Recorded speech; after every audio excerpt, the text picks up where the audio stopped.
Bonne fête de la République à tous, bienvenue, voici les titres du journal.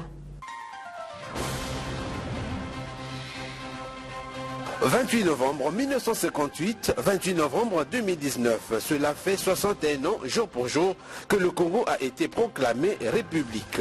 La cérémonie officielle marquant cette célébration a eu lieu à la place de la République, sous le patronage du président de la République, Denis Sassou Nguesso. Vous suivrez également les réactions des Congolais sur cette journée. Et puis, le phénomène dit bébé noir était au centre d'une conférence débat ce jeudi à Brazzaville.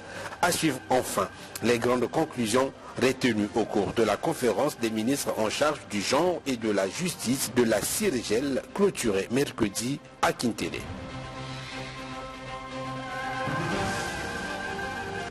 Et puis aujourd'hui 28 novembre, fête de la République, mais également jour anniversaire de la création de DRTV le 28 novembre 2002. À cet effet, la direction de DRTV remercie tous les partenaires de DRTV et les téléspectateurs pour leur fidélité.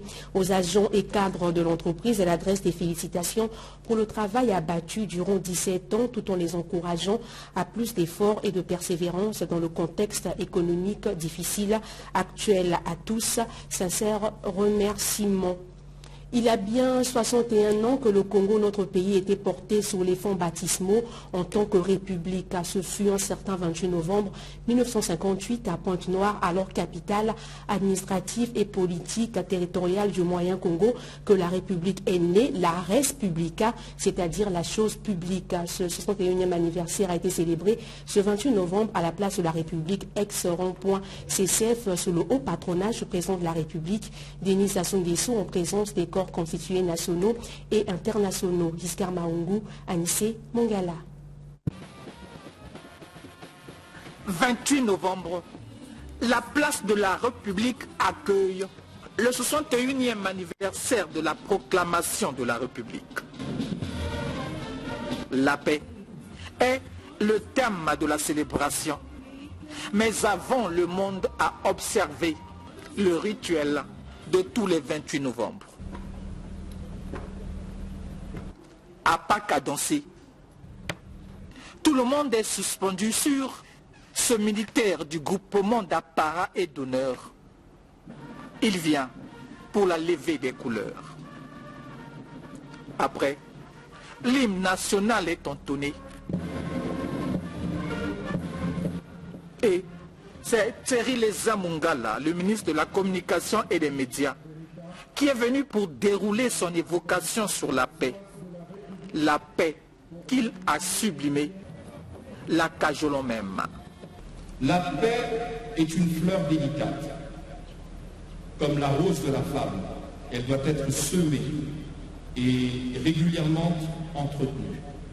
C'est d'ailleurs connu, la paix est un facteur de développement. La paix est une des conditions du développement économique. Elle est le cœur de l'économie. Sans paix, il ne peut exister une économie prospère. Ceux qui sont venus assister l'ont aussi reconnu. La paix, c'est la chose la plus essentielle pour la vie de tout être humain. Sans la paix, rien ne peut se faire. Que ça soit même dans les pays développés, ils ont commencé par la paix avant de se développer. Pardon, Papa Président. Pardon, peuple congolais. Symbole de la paix, c'est cet instant qui a aussi marqué les moments.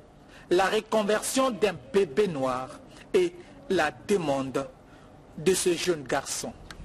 Bébé président, construit de centres de rééducation et de réinsertion.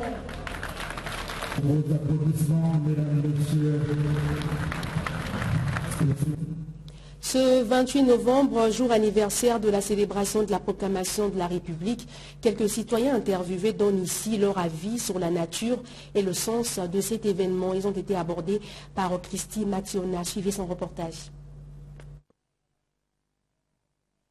Depuis 9 ans, la date du 28 novembre est devenue une coutume de célébration de la fête de la République au Congo. L'histoire remonte en 1958, où la République a vu le jour à travers la délibération numéro 112/58 de l'Assemblée territoriale du Moyen-Congo, qui stipulait en son article 2 « L'État autonome du Moyen-Congo prend le nom de la République ». Depuis, ceux qui ont vécu l'événement peuvent encore expliquer. Je suis toujours gai parce que j'ai assisté à cet exercice depuis Pointe-Noire quand j'avais 26 ans. La République, c'est une bonne chose et surtout que le président actuel, qui a été même mon élève, maître Adolisi, a rénové cela et c'est devenu une compétition. C'est un anniversaire qu'il faudrait toujours mettre en vigueur. Une fête, si minime, si grande soit-elle, pour qu'elle bénéficie de beaucoup d'affection des festivals eux-mêmes, il faut qu'elle soit honorée par tous. Et je crois que la République, par le biais de ses habitants, a répondu présente. La preuve en est que moi-même j'en suis un, j'en sors, et ce que j'ai vécu comme événement, personnellement, je suis satisfait. Cette année, la journée de la République est célébrée sous le thème de la paix. Dans les rues de Brazzaville, la notion de la paix est bien connue, même chez les plus jeunes. Le Congo est réellement dans la paix, pourquoi? C'est parce qu'il n'y a plus ce qu'on entendait parler avant. Maintenant, comme des problèmes, comme des guerres ethniques ou des problèmes tribalistes, donc, il n'y en a plus. On est tous unis maintenant. Nous devons vivre ainsi pour que le Congo aille de l'avant. La paix justement, quand il n'y a pas de paix, le pays est mort, on est mort. Vous voyez? C'est dans la paix qu'on peut travailler, c'est dans la paix qu'on peut raisonner, c'est dans la paix qu'on peut réfléchir. Quand il n'y a pas de paix, il n'y a rien. La paix, gage du développement, mais en 61 ans, tout n'est pas rose dans le pays. Érosion, délabrement par là, inondation par ici, sont des sujets qui font perdre la paix du cœur et la tranquillité des esprits. C'est un militaire, c'est un officier supérieur qui a déjà perdu le moral, qui s'en va. Devant chez lui, après c'est une école. Ce matin, les enfants n'ont pas pu traverser l'érosion pour arriver à l'école. Il faut encore des efforts pour que le développement atteigne tous les coins du pays. Je lance un message en tant que jeune président de la République de continuer à nous unir, de continuer à revoir les problèmes des écoles, universités, de continuer à revoir le problème de la jeunesse, comme nombre de jeunes aujourd'hui diplômés mais sans emploi. C'est donc depuis 1958 que l'État autonome du Moyen-Congo avait pris le nom de la République, et ce, après le référendum sur la communauté française qui avait obtenu 99% de oui au Moyen-Congo. À Pointe-Noire, ville chargée de symboles et d'histoire, cet anniversaire a été également célébré. Une conférence débat a été organisée dans la salle de conférence du 28 novembre 1958 en présence du maire de Pointe-Noire, Jean-François Kando. L'autre temps fort de cette célébration a été la production à la Côte Sauvage de l'Orchestre des Républicains créé le 28 novembre 2018. Jean-Pierre Février de notre bureau de Pointe-Noire nous en parle. Réhabilité en 2010 par le président Denis Sassou Nguesso, la célébration de la journée du 28 novembre 1958 devient une date repère pour le citoyen congolais. Une célébration qui prend corps dans les départements du Congo depuis 9 ans. À Pointe-Noire, 2 temps forts ont marqué les festivités du 61e anniversaire de la dite célébration.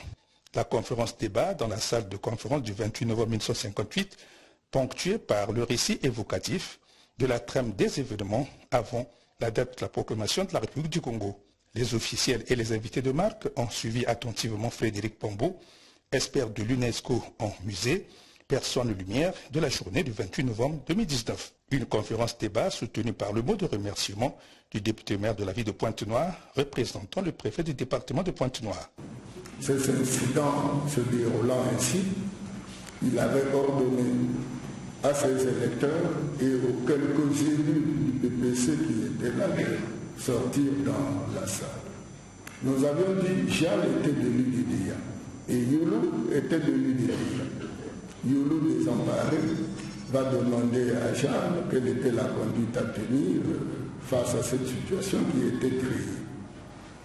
Et Jean va lui dire, mais l'occasion est propice, puisqu'ils sont sortis dans la salle, nous pouvions délibérer en toute sérénité. Et voilà comment dans ce cafouillis, Youlou va prendre la gouverne, donc va l'emporter, et sentant la pression de la rue, et malgré la présence de l'armée française, le bon père Youlou, qui avait pris le soin dans sa soutane d'avoir un fusil de chasse, va transférer dans la nuit la capitale du Moyen-Congo de Pointe-Noire à Brazzaville, en prenant le soin de s'écrier « Ah, si j'avais la possibilité d'amener avec moi la mer, je l'aurais fait ».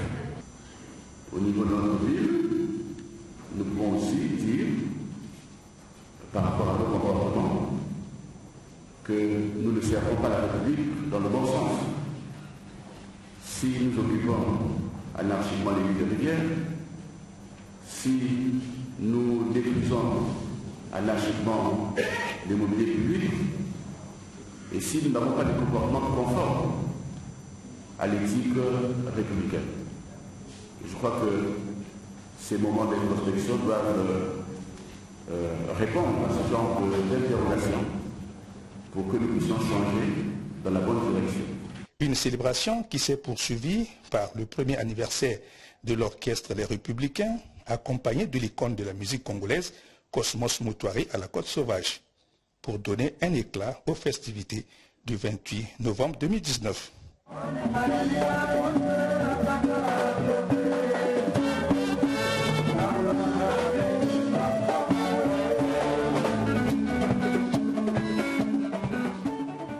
Célébré sous le thème « Paix, facteur essentiel du développement », le 28 novembre 1958 rentre dans le panthéon des cérémonies officielles de la République du Congo en vue de consolider l'éthique à la citoyenneté et à la paix sociale. Nous avons fouillé dans nos archives et au cours de l'une des présentations de notre émission L'Homme et son temps, Isaac Ibouanga, ancien ministre, a lancé aussi un message dont le contenu n'est pas loin du thème de la célébration de la proclamation de la République. Voici un extrait. Mais je n'ignore pas que revenu au pays, je trouve un peuple en pleine mutation. Meurtri par la propension à la division, à la violence. Et ce que je souhaite pour mon peuple, et là je m'adresse à des générations futures, c'est qu'ils soient attentifs aux mutations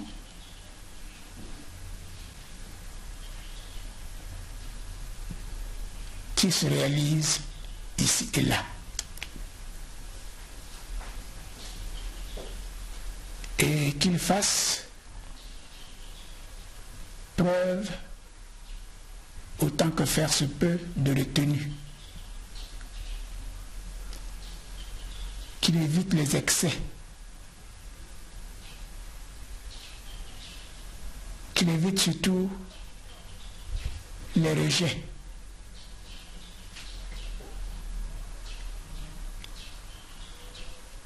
Qu'il sache analyser tous les problèmes qui se posent à lui dans un contexte en pleine mutation. Et puis cette autre information qui devrait intéresser au premier chef la Congolaise des eaux ex-SNDE de Pointe-Noire, où les populations signalent la défectuosité d'un tuyau PVC qui dessert une partie du quartier Faubourg, précisément le long de l'avenue Mbemba Londou.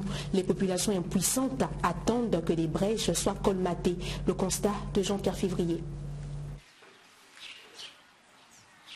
En longeant l'avenue Mbemba Londou au quartier Faubourg allant vers Tchali, dans l'arrondissement 5 Mongopoku, l'on observe avec émoi ce PCV de la Congolaise des eaux endommagé faisant ruisseler les eaux qui occupent l'aire de circulation de cette voirie urbaine. Presque un cours d'eau prenant sa source au-dessus d'une montagne, drainant ses eaux dans les communautés rurales environnantes. Un spectacle en plein quartier résidentiel faisant subir aux piétons des épreuves d'éducation physique de routine, surtout au bas-fond de ces bambous où la chute d'eau maintient une pression à inonder les habitations aux abords.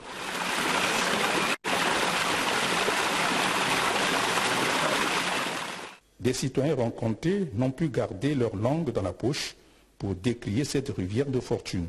Même si on les appelle là, ils ne vont pas venir. Les vraies choses là, ça c'est quelque chose qu'on peut réparer. Parce que là, ça fait les dégâts en bas là-bas. Ça c'est le gros tuyau qui est là. Donc il est percé là. Là il est percé. Vous voyez le trou là.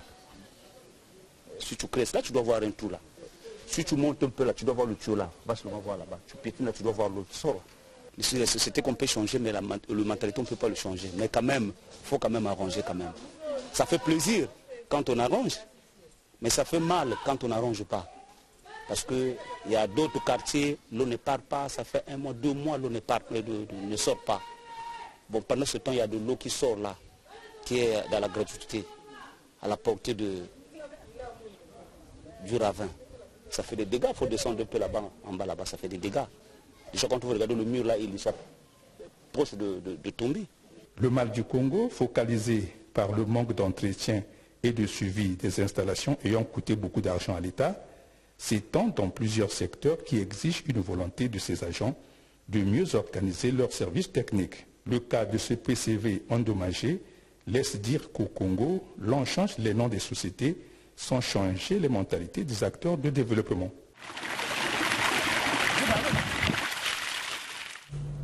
En partenariat avec la direction départementale des transports terrestres du Kwilu, la société de transport Océan du Nord a célébré en différé la 8e journée africaine de la sécurité routière sous le format d'une causerie débat autour du thème révélateur modérant la vitesse et bannissant l'usage du téléphone au volant pour préserver des vies sur nos routes. De Montez Mavungu.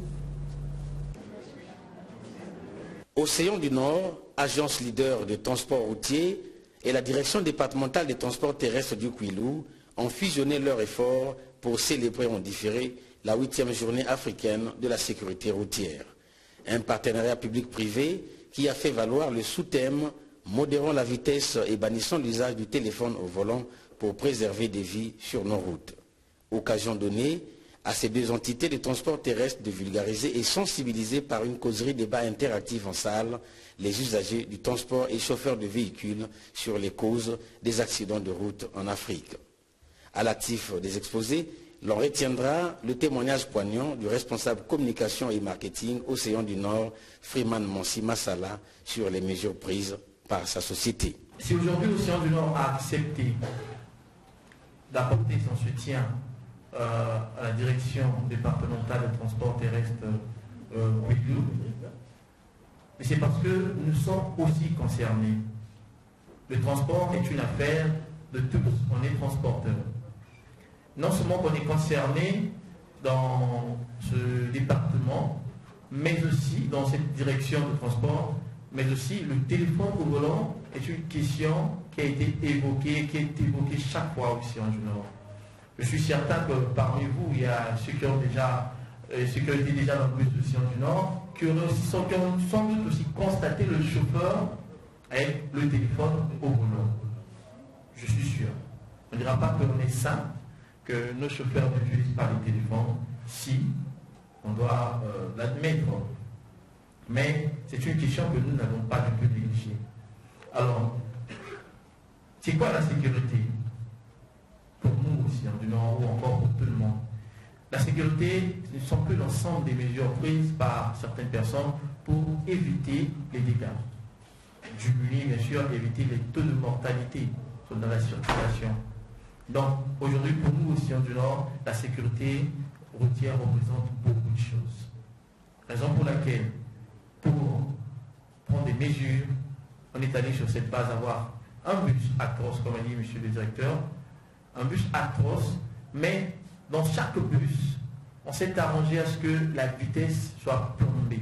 C'est-à-dire que le bus est plombé. C'est-à-dire, pour des termes un peu plus simples, c'est-à-dire que les vitesses sont réduites.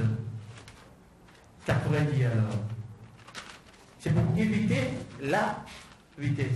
Avant le carnaval de près de 10 km sur les artères de la ville, ayant pour point de chute la direction départementale des transports terrestres du Kouilou, un échantillon de 12 moniteurs d'auto-école ont reçu des mains des officiels des certificats d'aptitude professionnelle et pédagogique.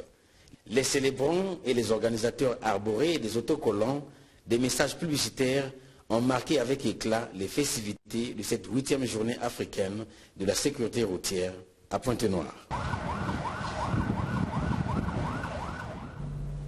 Autre département, autre actualité, c'est désormais officiel depuis mardi dernier.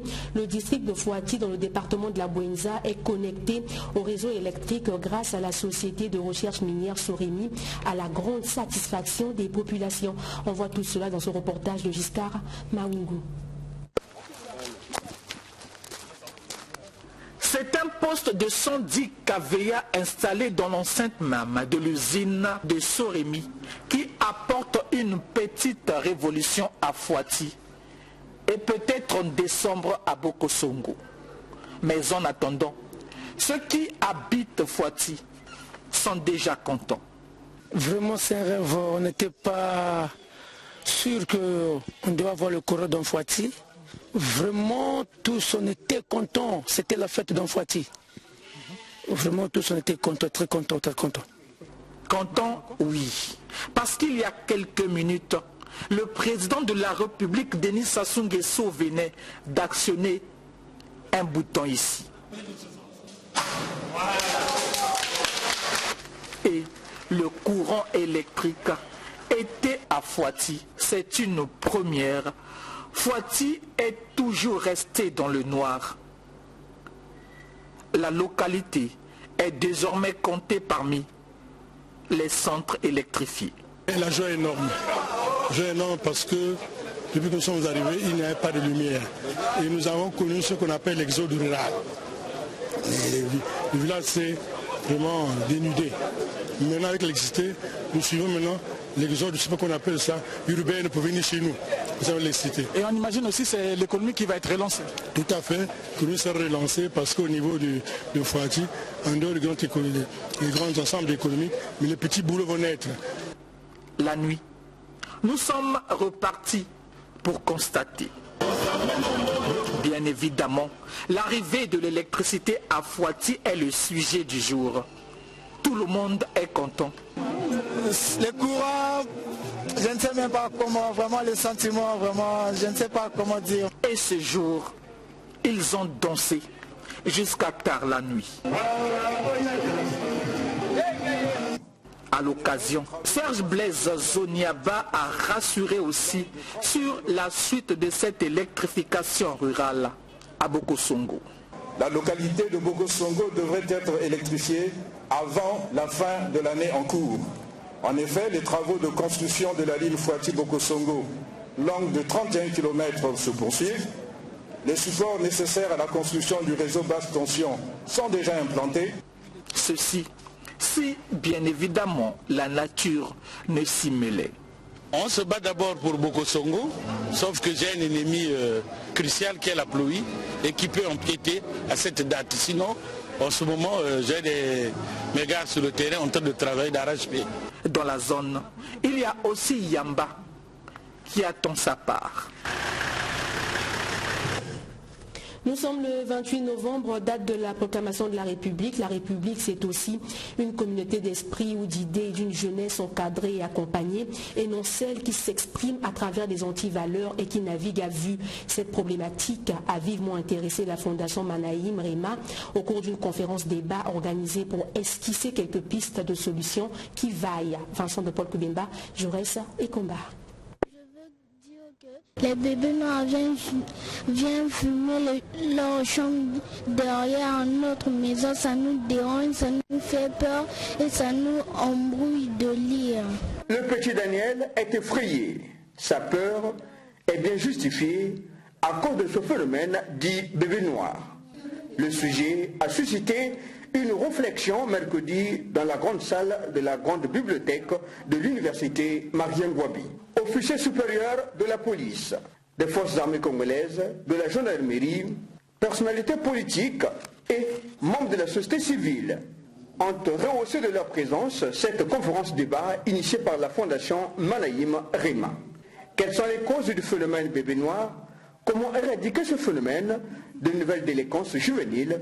Voilà autre préoccupation développée au cours de cette conférence débat. Edouardine Loretti Bundoki, substitut du procureur de la République, exposant sur le sous-thème « Enjeux et pistes de solutions », a fait savoir que le phénomène bébé noir s'est exporté au Congo par rapport au flux migratoire. Il est un phénomène d'apprentissage de la rue, la pauvreté des parents, l'analphabétisme des jeunes, sans autre cause qui entraîne les enfants à devenir les bébés noirs. Pour éradiquer ce phénomène, Loretti Bundoki préconise la mise en place des assises communautaires. Robert Ludovic Miyudan-Tétani a au cours de son intervention souligné que le dysfonctionnement du tissu social est aussi à comprendre comme cause du développement de ce phénomène. L'absence de communication entre les parents et les enfants entraîne ipso facto le développement de ce phénomène dit bébé noir. Pour y remédier, il suggère la force et la justice. Il faut aussi créer les structures pour occuper les enfants. Il faut éviter d'avoir un Congo barbare. Les bébés noirs sont les victimes de la société et ils n'acceptent pas de voir d'un côté les nantis et de l'autre les pauvres. Développons le troisième sous-thème, enjeux et pistes de solutions sociopolitiques. L'ambassadeur Pascal Ngayama a préconisé la prise en charge de ces jeunes. Ces jeunes doivent être occupés afin d'éviter d'intégrer ces gangs. La réflexion sur le phénomène bébé noir visait un but précis. Notre objectif au niveau de la fondation Manahim Rema, c'est de capitaliser toutes les contributions intellectuelles qui sortiront non seulement des présentations ici, mais des échanges qui auront lieu juste après ces conférences, pour enrichir notre base de données que nous sommes en train de mettre en œuvre afin d'accompagner, nous étant société civile, accompagner donc les pouvoirs publics dans cette lourde tâche d'éradication du phénomène bébé noir, notamment par des propositions de programmes ou de stratégies nationales de lutte contre le phénomène bébé noir. Et nous avons aussi en vue une proposition entre griffes de projet de loi dans ce cadre, d'où la raison d'être de ces assises. Rappelons que la Fondation Manahim Rema n'est pas à sa première action en 2018, prélude à la célébration de la Journée de la République. Elle avait organisé le festival Noces de Cana pour méditer sur la République. Le directeur central en charge de la répression des fraudes commerciales, Florian Nikes-Voulalea, a effectué mercredi dernier une descente de contrôle dans quelques marchés de Brazzaville pour se rendre compte du niveau d'application des termes de la loi sur les prix homologués par le ministère du Commerce. Les résultats de cette descente dans ce récit de Théodore Balossa. La promesse faite a été finalement tenue. Le directeur de la répression des fraudes commerciales est descendu sur le terrain, liant la parole à l'acte. Mais partout où Florian Nikes-Voulalea, qui a régulièrement présenté son ordre de mission, est passé, le constat est bien amer. Les prix homologués par le ministère du Commerce ne sont malheureusement pas appliqués par les tenanciers des chambres froides. Dites-moi, est-ce que vous êtes en règle là? Florian Nikes-Voulalea, qui a pris le soin de confronter les homologations, s'en est bien rendu compte à en croire les prix affichés sur les tableaux. Et déjà là, vous devez vendre à 58 000 selon votre homologation, et le ministère avec le nouveau prix vous a donné à 53 000. Là, vous êtes à 60 000 francs. Oui, conseiller, c'est bon. Plus de détails. Vous déposez une convocation, au moins les efforts. Des convocations ont été déposées à tous ces propriétaires de chambres froides pour non-conformité de prix. Tout ceci avec pour conséquence néfaste, bien évidemment, l'augmentation des prix des denrées de première nécessité dans les marchés. Après les chambres froides, le directeur de la répression des fraudes commerciales, qui était à la tête d'une importante délégation de contrôleurs, est passé par l'avenue de France au marché Poto-Poto. Ici, c'est la chasse à la boisson importée frauduleusement qui a été faite. Il s'agit notamment de ces boissons Branco, Topel et surtout Kuka qui ont été prises dans les mailles du filet tendu par Florian Niquez Mvulalia. Il y a eu quelques échauffourées.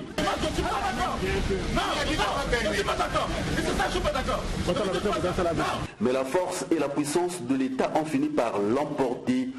Ici aussi, des convocations ont été adressées à ces propriétaires qui sont attendus dans un bref délai dans le bureau du DRFC pour explication. A noter que dans son itinéraire, quelques Brazzavillois ont tenu à saluer les efforts consentis par Florian Niquez Mvulalia, véritable défenseur, selon eux, des intérêts des consommateurs visiblement menacés par des commerçants véreux qui méprisent les lois et règlements de la République.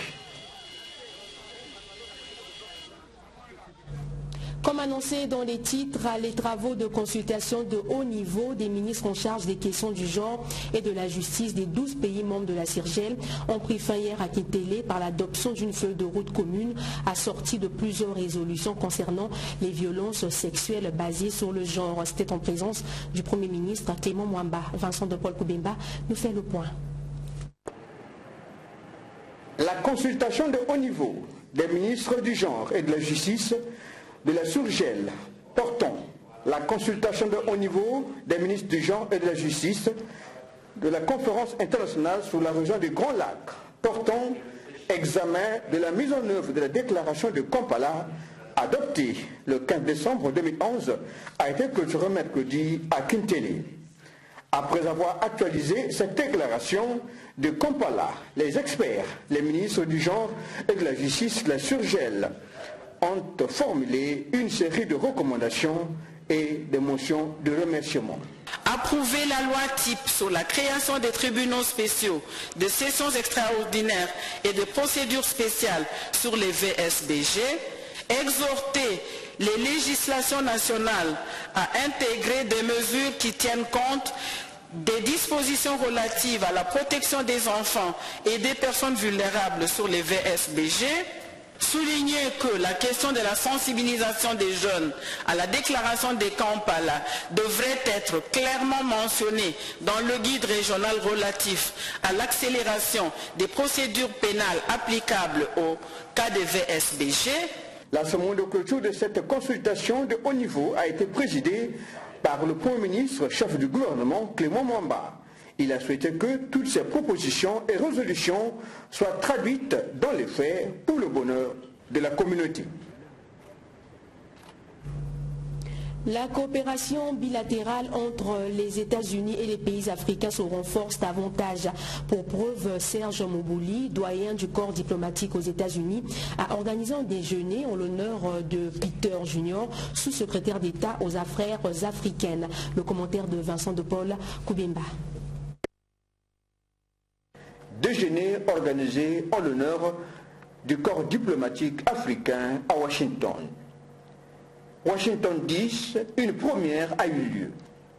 L'ambassadeur Serge Moubouli, doyen du corps diplomatique africain aux États-Unis, a organisé un déjeuner en l'honneur au sous-secrétaire d'État américain aux affaires africaines, Tibor Peter Nagy Jr. Les diplomates africains présents furent unanimes. Le sous-secrétaire d'État aux affaires africaines, Tibor Nagy, fait un travail remarquable pour renforcer les relations entre l'Afrique et les États-Unis. De mémoire, le diplomate washingtonien, ce déjeuner est la première fois que le plus haut membre du gouvernement américain en charge de l'Afrique accepte l'invitation à rencontrer le corps diplomatique africain à Washington.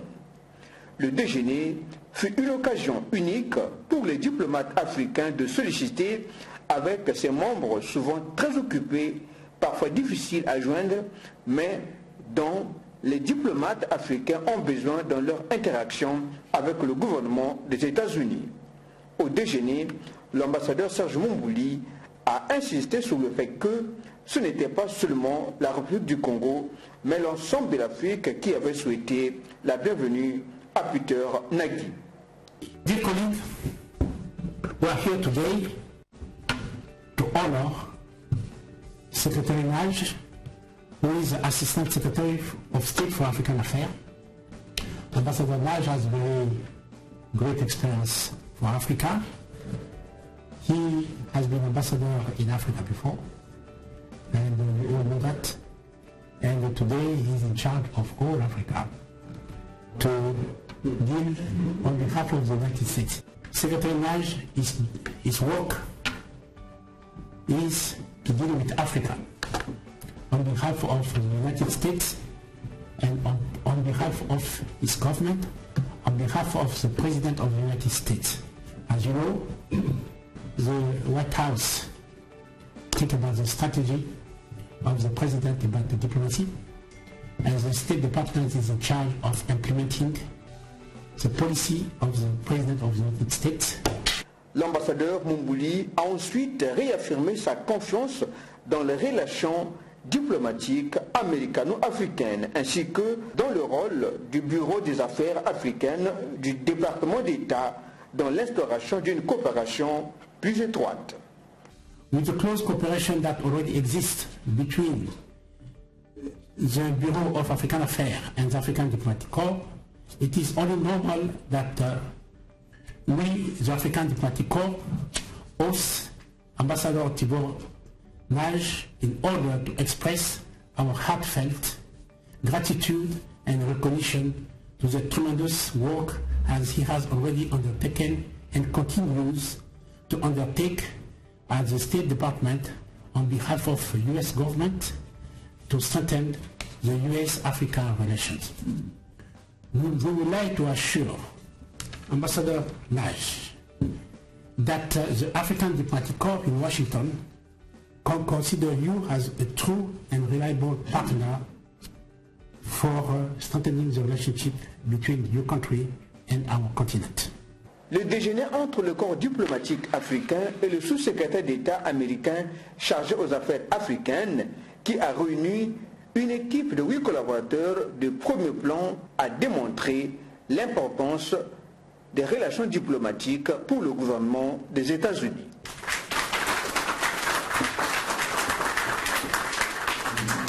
Prenant la parole, Peter Nagy, sous-secrétaire d'État, a remercié l'ambassadeur Mumbouli ainsi que tout le corps diplomatique africain présent.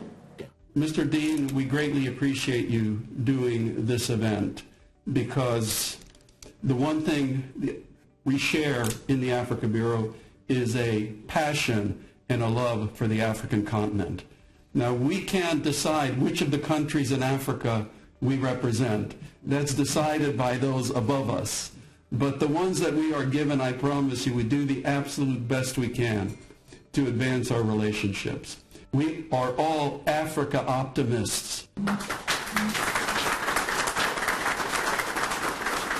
L'exubérance de l'événement semblait marquer une étape décisive aux relations mutuellement bénéfiques entre l'Afrique et les États-Unis. Une relation qui historiquement ne s'est toujours pas avérée assez lisse qu'elle l'est aujourd'hui. Est-ce une pure coïncidence? Ce nouveau départ intervient l'année de la commémoration du 60e anniversaire de la proclamation de la République du Congo, un anniversaire qui donne encore plus d'importance à l'événement ainsi qu'aux progrès réalisés depuis fort longtemps. À Brazzaville, Pierre Ngolo, président du Sénat, a échangé avec Mafouline, l'ambassadeur de Chine en poste au Congo. Les deux hommes ont parlé de la visite en Chine dans les prochains jours du président du Sénat congolais et du don fait par l'ambassade de Chine au Parti congolais du travail. Christy Mationa. L'objet de la visite de l'ambassadeur de Chine au Congo ce jeudi au Sénat était pour parler des détails sur le programme de visite que le président du Sénat, Pierre Ngolo, va bientôt entreprendre en Chine. La présence de Mafouline dans le bureau de Pierre Ngolo était aussi pour la remise d'un don que l'ambassade de Chine au Congo offre au Parti congolais du travail pour la tenue de son 5e congrès. Nous avons parlé bien sûr des détails sur le programme de la visite. Et puis j'ai profité de cette occasion pour procéder à la remise d'un don que l'ambassade de Chine offre au Parti congolais du travail à l'occasion de la tenue du 5e congrès national de ce parti, parce qu'entre la Chine et le Congo, les rapports de coopération et d'amitié existent non seulement entre les deux États, mais également au niveau des deux partis. Donc ce sont des relations plutôt d'entraide, de coopération, de camaraderie, de fraternité. Le voyage de Pierre Ngolo pour la Chine est prévu pour le mois prochain, sauf changement de dernière minute. Lentement et sûrement, comme dit le sage, le PCT avance vers la tenue prochaine de son 5e congrès ordinaire prévu du 27 au 30 décembre 2019. Les documents constitutifs ont été présentés au comité central de ce parti pour validation. Théodore Balossa, Arnaud Itoba. C'est par une minute de silence en mémoire de Jean-Jules Okabando, membre du PCT, décédé le 22 novembre dernier à Paris, que le secrétaire général du Parti congolais du travail a ouvert les travaux de la 6e session extraordinaire du comité central du Parti congolais du travail. Pour Pierre Ngolo, le 5e congrès ordinaire du Parti congolais du travail se prépare de façon méthodique et laborieuse. Après les plénières du comité préparatoire, après la 5e réunion extraordinaire du bureau politique, le moment est venu pour le comité central de prendre ses responsabilités. Toutes ces responsabilités en examinant avec sérieux les documents qu'il soumettra au Congrès après l'étape des congrès fédéraux. Je veux rappeler qu'au terme de la dernière session extraordinaire, le comité central a convoqué le 5e congrès ordinaire pour la période du 27 au 30 décembre.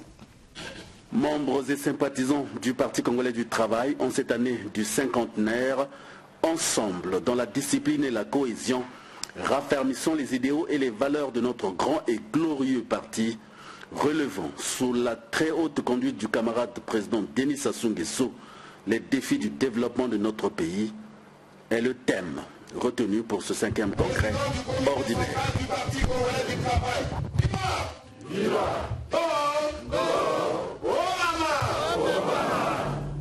C'est la fin de ce journal. Une fois de plus, bonne fête de la République à tous. Aujourd'hui, 28 novembre, fête de la République, mais également jour anniversaire de la création de DRTV.